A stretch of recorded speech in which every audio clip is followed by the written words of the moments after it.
अस्सलाम वालेकुम प्यारे दोस्तों आज हम आपको एक घोड़े और एक औरत का ऐसा वाक्य सुनाएंगे जो इसी दुनिया में पेश आया और जिसको देखकर आप हैरान हो जाओगे, आपकी आंखें फटी की फटी रह जाएंगी और सोचने पर मजबूर हो जाओगे कि एक घोड़ा एक औरत के साथ ऐसा भी कर सकता है।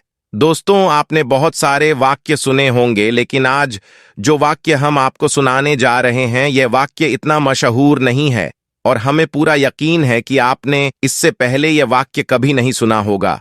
तो आज के वाकये को जानते हैं प्यारे दोस्तों। जैसे कि हम सभी जानते हैं कि घोड़ा एक बहुत ही वफादार और साथ निभाने वाले जानवरों में से एक होता है। घोड़ा अपनी खास आदतों की वजह से सबको अच्छा लगता है। यह इंसानों से सबसे ज्यादा घुल-मिल कर रहने वाला जानवर है, क्योंकि इस जानवर में शराफत और बुलंद हिम्मत मौजूद होती है। मगर कुछ लोगों का कहना है इस जानवर में घमंड भी पाया जाता है। इसी वजह से घोड़ा अपने आप में ही ज्यादा मस्त रहता है, लेकिन किसी औरत का हर वक्त घोड़े के साथ में रहना और उसके साथ में खेलना कूदना कितना ज्यादा नुकसानदेह साबित हो सकता है, इसके बारे में जानकर आप भी हैरान रह जाएंगे और आपके पैरों तले जमीन खिसक जाएगी। प्यारे दोस्तों, जानवरों के पास भी दिमाग होता है जिससे वे सोच सकते हैं, चीजों को समझ सकते हैं, खतरा होने पर सतर्क हो सकते हैं, खुशी महसूस कर सकते हैं, लेकिन किसी भी चीज को देखने पर उससे सीख नहीं सकते हैं। इसी तरह जानवर आपके दिए हुए प्यार को कभी नहीं भूलते, क्योंकि शायद एक बार के लिए इंसान के रवैये में बदलाव आ सकता है, लेकिन जानवर आपसे उतनी ही मोहब्बत करेगा जितनी वो करता आया है। बढ़ सकती है लेकिन कम नहीं हो सकती, क्योंकि दोस्तों इस घोड़े की कीमत बादशाह भी नहीं लगा पाया और वह औरत किसी भी कीमत पर उस घोड़े को बेचने को तैयार न थी। लेकिन आखिर ऐसा क्यों हुआ और वह घोड़ा उस औरत के लिए इतना खास क्यों था? उसके साथ उसका क्या रिश्ता था और राजा उस घोड़े को खरीदने के लिए मुंह मांगी कीमत देने को तैयार था? तो प्यारे दोस्तों, जानेंगे सारी बातें। इसी वजह से इस वीडियो को आखिर तक जरूर देखिएगा। तो प्यारे दोस्तों, ये कहानी उस जमाने की है जब हमारा देश आजाद भी नहीं हुआ था और छोटे छोटे रियासतों में हमारा देश बंटा हुआ था। उस जमाने में कश्मीर की वादियों में बसी एक रियासत में एक बहुत ही खूबसूरत लड़की रहा करती थी। एक तो लड़की अपनी खूबसूरती के वजह से पूरे इलाके में चर्चा में बनी रहती थी और साथ इस लड़की के पास एक बहुत ही आला नस्ल का घोड़ा था, और जो उस लड़की की तरह अपनी खूबसूरती के लिए पूरे इलाके में मशहूर था। कई लोगों ने घोड़े को खरीदने की कोशिश भी की, लेकिन लड़की ने कभी भी उस घोड़े को नहीं बेचा। इधर जिस रियासत में लड़की रहती थी, उसी रियासत का बादशाह घोड़े का बहुत शौकीन था और उसके राजमहल में एक से बढ़कर एक घोड़े मौजूद थे और बादशाह अक्सर अपने पसंदीदा घोड़े पर सवार होकर सैर सपाटे के लिए जाया करता था। और उसके साथ ही इस बादशाह को शिकार का भी बहुत शौक था और इस काम के लिए वह अपने खेमे में मौजूद सबसे खूबसूरत और सबसे मजबूत घोड़े को लेकर जाता था। तो ऐसे में बादशाह का मूड बना तो बादशाह ने अपनी सिपाहियों को बुलाकर कहा कि जाओ और अस्तबल में मौजूद घोड़े में से एक मजबूत घोड़े को लेकर आओ। बादशाह ने जब सिपाही से कहा तो सिपाही कहने लगा कि बादशाह सलामत, हमारी रियासत में एक लड़की है जो कि यही कोई 28 साल की है, और बादशाह सलामत, इस लड़की के पास एक बहुत ही खूबसूरत घोड़ा है जिसे लड़की के अलावा किसी ने छुआ तक नहीं है और न ही लड़की ने घोड़े को बेचा है। जब बादशाह ने घोड़े के बारे में बात सुनी तो बस वह घोड़े को देखने के लिए बेताब हो गया। उसने फौरन सिपाहियों को हुक्म दिया कि जाओ उस लड़की से घोड़ा लेकर आओ। सिपाही उस लड़की के पास गए और कहा कि बादशाह सलामत ने आपका घोड़ा मंगवाया है, लेकिन उस लड़की ने साफ इनकार कर दिया। और जब यह खबर बादशाह के पास पहुंची तो बादशाह को बेहद गुस्सा आया कि हमें मना करने वाला आखिर यह कौन है। लेकिन दोस्तों, यह बादशाह बहुत अच्छा था।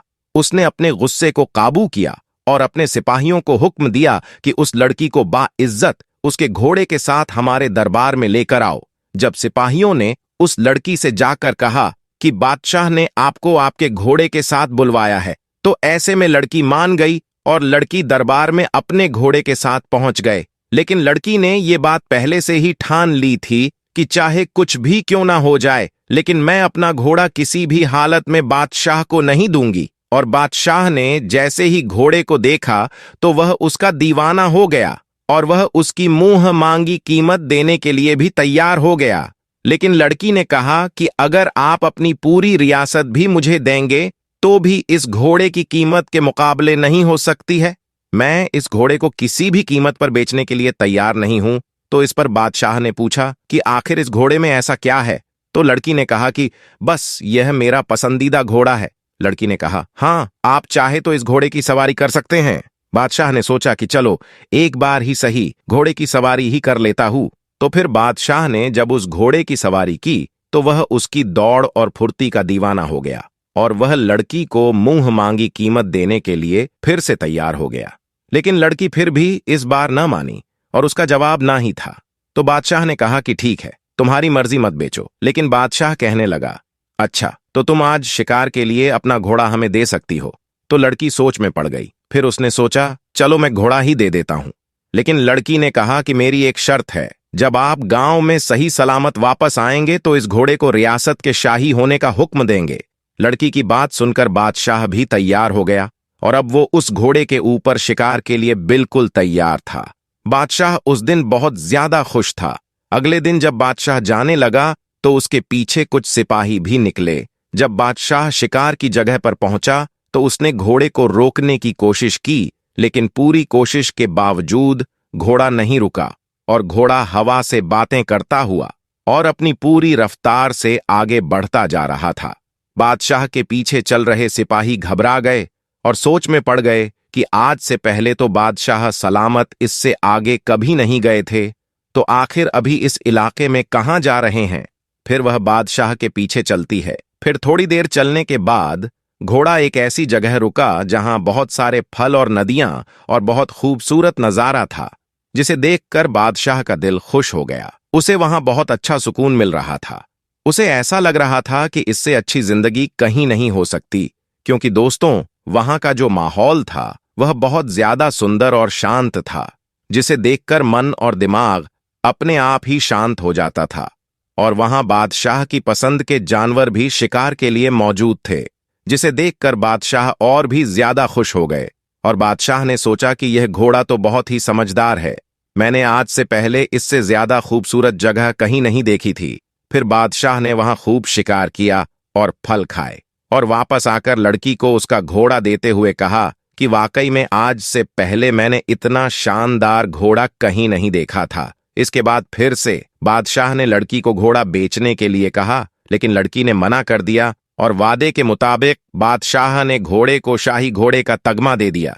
लेकिन अभी भी बादशाह के दिमाग में यह बात थी कि आखिर लड़की को घोड़े के साथ इतना लगाव क्यों है। और जहां लड़की और घोड़े की तारीफ हो रही थी और जो लोग बादशाह और लड़की से हसरत करते थे, उन्होंने गलत अफवाहें फैलानी शुरू कर दी कि इस लड़की के घोड़े के साथ नाजायज ताल्लुका थे। और कई बार हमने खुद लड़की को घोड़े के साथ पहले सुबह जंगल में जाते देखा है। और जब यह बात बादशाह के कानों तक पहुंची तो बादशाह के कुछ जासूसों को लड़की के पीछे लगा दिया गया। फिर जासूसों ने भी लड़की को सुबह घोड़े पर सवार होकर जाते हुए देखा तो उन लोगों ने कहा, जी हां, बादशाह सलामत। रोज सुबह उसे घोड़े के साथ वह लड़की जंगल में जाती है और सिपाहियों ने बताया कि जब वह आती है तो उसके पास कुछ फल या फिर शिकार किया हुआ जानवर होता है। यह सब सुनकर बादशाह समझ नहीं पा रहा था कि आखिरकार असल मामला क्या है। तो फिर बादशाह ने उस लड़की से ही पूछा कि तुम जंगल क्यों जाती हो। तो लड़की ने राज से पर्दा उठाते हुए बताया कि दरअसल मैं इसी जंगल में पैदा हुई थी और मेरे माँ बाप बचपन में ही गुजर गए थे। उसके बाद से ही मैं इन्हीं जानवरों के बीच पली बड़ी हूँ। ऐसे में मुझे जानवरों से बहुत प्यार था और मैं हर जानवर का ख्याल रखती थी। इसी दौरान जंगल से गुजरते हुए एक बुजुर्ग मुझे यह घोड़ा देकर चले गए और उन्होंने मुझसे कहा कि तुम इस घोड़े का ख्याल रखना और यह तुम्हारा ख्याल रखेगा। उसके बाद लड़की ने बताया कि मैं इस घोड़े से इतना प्यार करती थी, इसका इतना ख्याल रखती थी जितना कि बाकी जानवरों से नहीं करती थी। और जैसे जैसे घोड़ा बड़ा होता चला गया तो यह मेरा ख्याल रखने लगा और हमेशा की तरह यह मुझे ऐसी जगह लेकर जाने लगा जहां से मैं कभी गुजरी नहीं थी और वह जगह इससे पहले मैंने कभी नहीं देखी थी। और वहीं से मैं फलों की टोकरी या शिकार किया हुआ जानवर लेकर आती हूं और उनको बेचकर अपना गुजारा करती हूं। उसके बाद फिर सब लोगों को समझ में आ गया कि आखिरकार लड़की और घोड़े के बीच में क्या रिश्ता है। और ये जो रिश्ता है, ये रिश्ता वफा और मोहब्बत का है। क्या आप लोग इस बात से वाकिफ हैं? चलिए दोस्तों, आपको एक और वाक्य के बारे बताता हूं। हजरत उस्मान गनी रजी अल्लाह ताला अन्हु का दौरा खिलाफत है।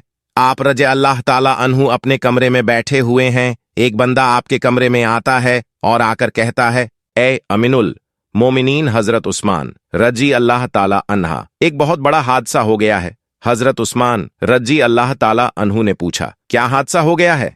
तो वह शख्स कहता है कि ए अमीनुल मोमिनीन, मैंने शादी की थी एक औरत से और आज उस औरत की शादी को 6 महीने मुकम्मल हो गए हैं और मेरी बीवी ने एक बच्चे को जन्म दे दिया है। अब आपसे मेरी एक दरख्वास्त है कि मेरी शादी को तो अभी 6 महीने ही हुए थे और यह बच्चा कैसे पैदा हो सकता है? अब इस वाकया से पहले दोस्तों, आम लोगों के अंदर यह बात पाई जाती थी कि 6 महीने में बच्चा पैदा नहीं हो सकता। इसलिए वह आदमी भी परेशान हो गया और अपने उस बच्चे को देखा भी नहीं और सीधा अमीनुल मोमिनीन के पास आ गया। हजरत उस्मान रजी अल्लाह ताला अन्हु ने लोगों को जमा किया और मशविरा किया कि यह बच्चा हलाल का है या हराम का। और इससे पहले ऐसा वाक्य कभी भी पेश नहीं आया कि किसी औरत ने 6 महीने के बाद किसी बच्चे को जन्म दिया, और यह पहला वाक्य था। और दोस्तों, अरब के अंदर आम तौर पर 6 महीने के बच्चे को हराम का बच्चा समझा जाता था। तो मशवरे में मौजूद तमाम लोगों ने कहा कि 6 महीने का बच्चा अरब के अंदर कभी भी पैदा नहीं हुआ है, लिहाजा यह हलाल का नहीं हो सकता है बल्कि हराम का ही है। और जब हजरत उस्मान रजी अल्लाह ताला अन्हु ने तमाम लोगों से मशविरा कर लिया और हिसाब किताब वालों ने सब ने यही कहा कि अरब की तारीख में 6 महीने के बच्चे को हराम समझा जाता है, तो यहां पर हजरत उस्मान रजी अल्लाह ताला अन्हा ने हुक्म दिया कि औरत को संसार कर दिया जाए। हजरत उस्मान रजी अल्लाह ताला अन्हु ने हुक्म दिया कि औरत को खुले मैदान के अंदर जमीन में गाड़ कर रजन का अमल शुरू कर दिया जाए। अब जैसे ही आपने हुक्म दिया और आपने यह फैसला फरमाया तो यह खबर आसपास के इलाकों में फैल गई और चलते चलते यह खबर हजरत अली रजी अल्लाह ताला अन्हा के कानों में भी जा पहुंची। अब हजरत अली उस मैदान के बजाय जहां उस औरत को संहार किया जाना था वहां पर ना जाते हुए सीधा हजरत उस्मान रजी अल्लाह ताला अन्हा के पास जा पहुंचे और सलाम करने के बाद अमीनन मोलिनी से पूछा कि उस्मान, क्या आपने यह हुक्म दिया है कि उस औरत को रजन किया जाए जिसने 6 महीने का बच्चा पैदा किया है? तो हजरत उस्मान रजी अल्लाह ताला अन्हा ने फरमाया है, मैंने यह हुक्म दिया है क्योंकि उसने हराम का बच्चा जन्मा है और 6 महीने में बच्चा पैदा नहीं हो सकता, और मैंने यह फैसला तमाम लोगों के मशवरे से किया है और सभी ने यह मशवरा किया है कि 6 महीने का बच्चा हलाल का नहीं हो सकता। अब हजरत अली रजी अल्लाह ताला अन्हु ने इरशाद फरमाया और कहा कि ए अमीनुल मोमिनीन, आपने गलत फैसला किया है। हजरत उस्मान रजी अल्लाह ताला अन्हु ने फरमाया कि मैंने अपना हिसाब और किताब लगाया है कि 6 महीने का बच्चा हलाल का नहीं हो सकता है। तो यहां पर हजरत अली ने फरमाया कि उस्मान, 6 महीने का बच्चा तो कुरान से साबित है। अब हजरत उस्मान रजी अल्लाह ताला अन्हु ये सुनकर परेशान हो गए कि कुरान से कैसे साबित है। फिर हजरत उस्मान रजी अल्लाह हो ताला अन्हु ने कहा कि अच्छा, यह तो 2.5 साल बनते हैं, अब इसमें से 6 महीने का बच्चा कैसे निकलेगा? तो हजरत अली ने फरमाया कि दूसरी आयत पढ़ो।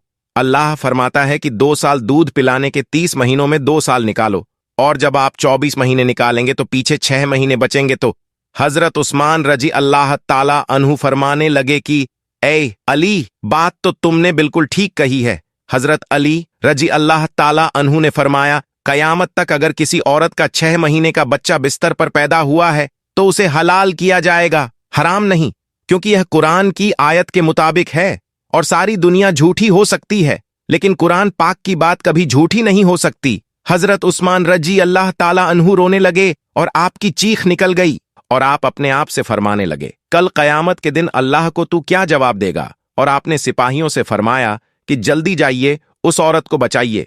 हजरत अली रजी अल्लाह ताला अन्हा भी वहां से निकले और वह सिपाही भी निकले। अल्लाह का करम है, ऐसा हुआ कि उस औरत को जमीन में गाड़ दिया गया और उसका सिर्फ चेहरा ही बाहर था, और उसकी बहन उसे आखिरी मुलाकात करने आई हुई है और जा रोकता रो रही है और उससे बातें कर रही है।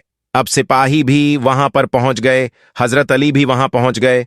उस वक्त वहां पहुंचते ही हजरत उस्मान रजी अल्लाह ताला अन्हु ने उस रजन को रोकने का हुक्म दे दिया। उस वक्त उस जमीन में गड़ी हुई औरत ने अपनी बहन से एक बात कही है कि ए मेरी बहन, मत रो और ना यह गम कर, और कहने लगी कि उस्मान रजी अल्लाह ताला अन्हु के हुक्म से मुझे रजन तो किया जा रहा है, लेकिन मैं अल्लाह की कसम खाकर कहती हूं कि जिन्ना तो बहुत दूर की बात है, खुदा की कसम मुझे किसी गैर महरूम ने छुआ तक नहीं है। और उस औरत को उसी वक्त जमीन से बाहर निकाला गया और हजरत उस्मान रजी अल्लाह ताला अन्हु ने उस औरत को अपने पास बुलाया और उसके बेटे को पेश किया गया। रिवायत के अंदर ही यह अल्फाज मौजूद है कि जिस तरह परिंदों में दो अंडे मिला दिए जाएं तो पता ही नहीं चलता कि कौन सा अंडा किसका है, दोनों में क्या फर्क है, इसी तरह उस बच्चे की शक्ल और सूरत बिल्कुल उसके वालिद के ऊपर थी और वालिद ने उसको अभी तक नहीं देखा था। वालिद ने जब देखा और कहा कि अल्लाह की कसम ये तो मेरा ही बेटा है। तो उम्मीद करते हैं अगर आपको आज की हमारी वीडियो पसंद आई हो तो इस वीडियो को लाइक जरूर करें और चैनल को सब्सक्राइब करके और साथ लगे बेल आइकॉन को प्रेस कर दें ताकि हम हमारे चैनल पर जो भी वीडियोस अपलोड करते हैं उसकी नोटिफिकेशन आपको मिलती रहे। अल्लाह हाफिज।